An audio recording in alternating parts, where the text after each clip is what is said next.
Hello friends, welcome back to Namita's Zoology. After a long gap, according to request of many students, I am going to start another video about oogenesis. So let's start about oogenesis. So let's start about oogenesis. Oogenesis is nothing but it comes from two words, that is oo and genesis. Oo means what? Ovum or egg, and genesis means formation. That means the formation of egg or ovum is known as oogenesis. Then this oogenesis consists of three phases. That means it goes through the three phases. The first one is the multiplication phase, second one is the growth phase, and third one is the maturation phase. So first start or discuss about what is multiplication phase. The multiplication phase is nothing but it's a certain cell in the germinal epithelium in the ovary of the fetus are larger than other egg, mother cell or oogonia.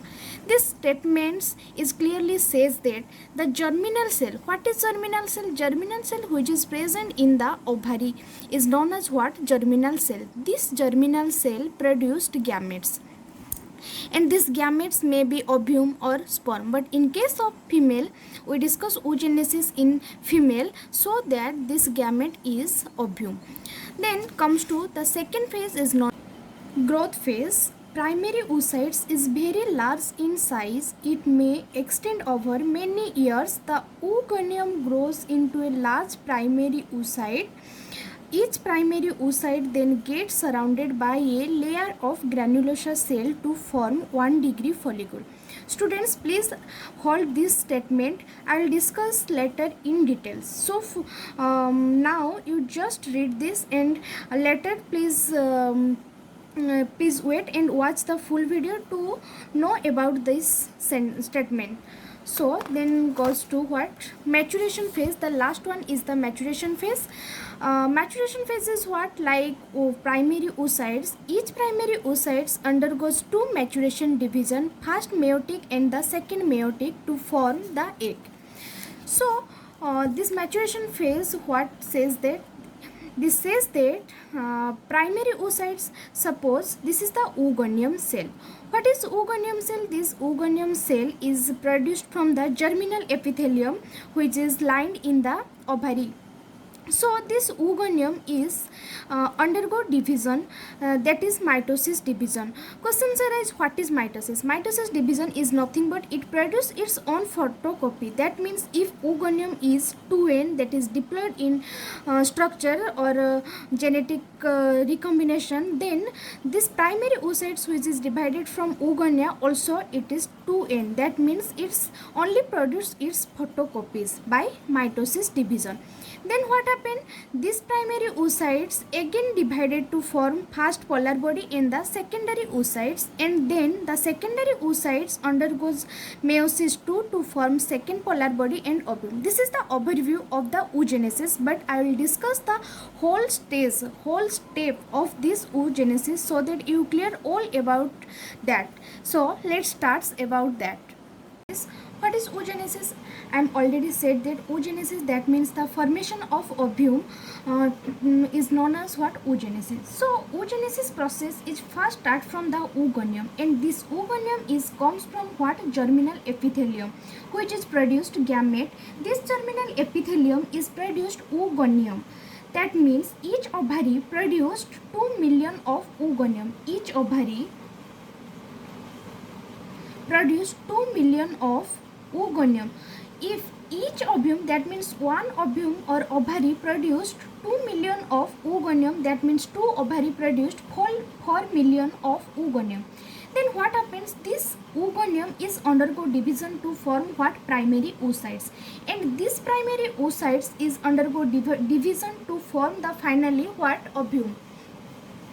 So from this to this step we will discuss how this primary oocytes produced ovum. So in this first stage, that means oogonium to primary oocytes is the by the division of mitosis, it takes place before birth. That means Before the embryo is birthed, this step is already done.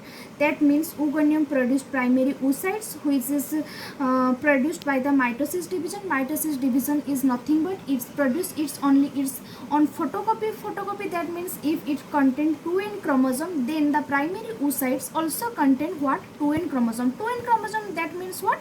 46 chromosome. So that the primary oocytes also contain what? 46 chromosome. Then what happened when this primary oocytes is produced? This primary oocytes is now arrested. I will discuss that this primary oocyte arrested in prophase 1 of diplotin stage. That means this primary oocytes is arrested before birth. It is arrested. Why? Because these primary oocytes again reappear after these girls or women is get its maturity or puberty stage. So what happens here?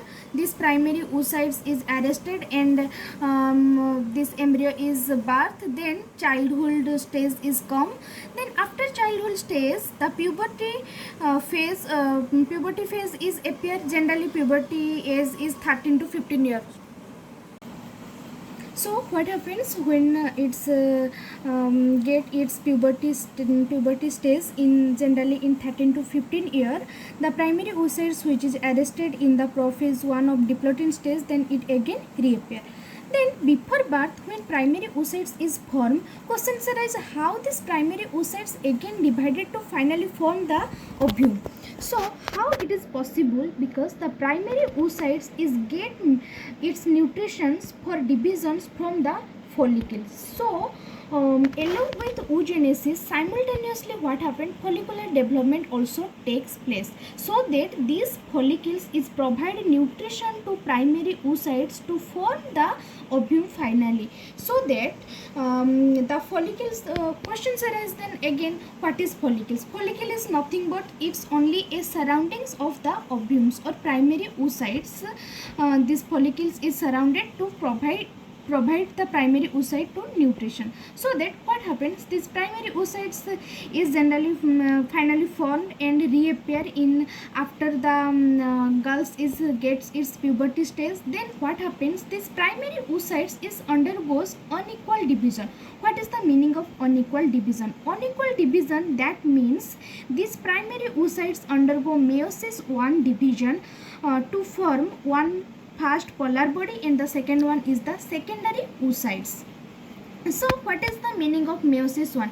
I already said that what is mitosis. Mitosis is nothing but it's produced only its own photocopy. That means if it's 2n, then it also produce the primary oocytes which is also 2n in structure.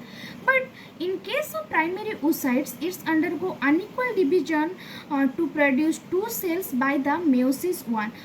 Here twist is appear. That means meiosis 1, that means what? Reduction division. That means what? If the primary oocytes is 2n, its chromosome is 2n, then it unequally divided to form first polar body and secondary oocytes. Secondary oocytes which is n, and first polar body also n. Here chromosome is 46, but here what happened? Chromosome is 23. So that it's unequal division, because one is secondary oocytes and the second one is the polar body. And this polar body have no work to do. Also it does not contain any function, so that later stage it dies or degenerate, and the secondary oocytes is again divided. What? This secondary oocyte divided by meiosis 2. Meiosis 2 is nothing but it's equal to mitosis. The mitosis also produce its photocopy, and the meiosis 2 also. The meiosis 2 is also equal to, I already said that the meiosis 2 also equal to mitosis. That means what? The meiosis 2 also produced its photocopy. That means the secondary oocytes is again divided to form what? The secondary oocytes finally divided to form ovum in the second polar body. I already said that the polar body have no work to do, so that the secondary polar body also dies or degenerate, and the ovum is finally formed. That means the oogenesis process is finally complete. So that when the ovum is get its partner, that means sperm, then its later stage it also produce zygote. So this is the whole step of the oogenesis. And I'm saying that with the oogenesis, simultaneously follicle development also takes place. So what happened in follicular development? First, primordial follicles is formed. Primordial follicle is nothing but it is also primary oocytes. Suppose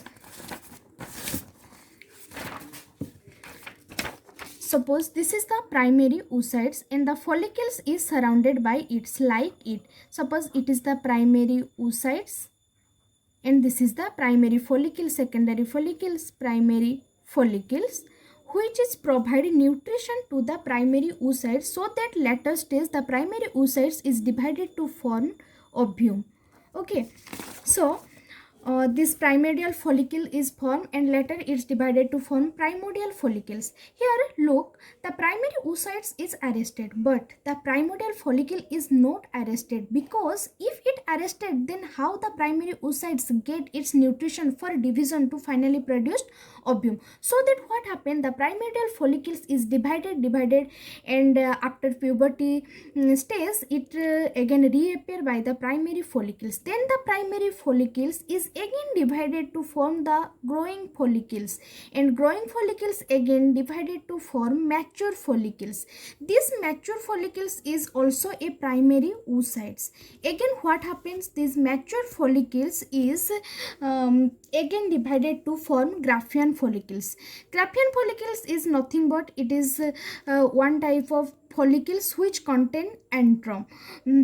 So when the Graafian follicles is divided, that means ovulation stage takes place. Here ovulation takes place, so that Graafian follicles form the secondary oocytes, and these follicles is a form corpus luteum, which is degenerate or it's produced like a discharge or of white material, and this secondary oocyte is here, it's again divided to form ovum. So finally we concluded that this follicular development is nothing but this follicles is divided to form secondary oocyte corpus luteum, so that these follicles provide the nutrition to the primary oocytes to form ovum. So this is the overview of the oogenesis. I think you understand the whole process of oogenesis. So thanks.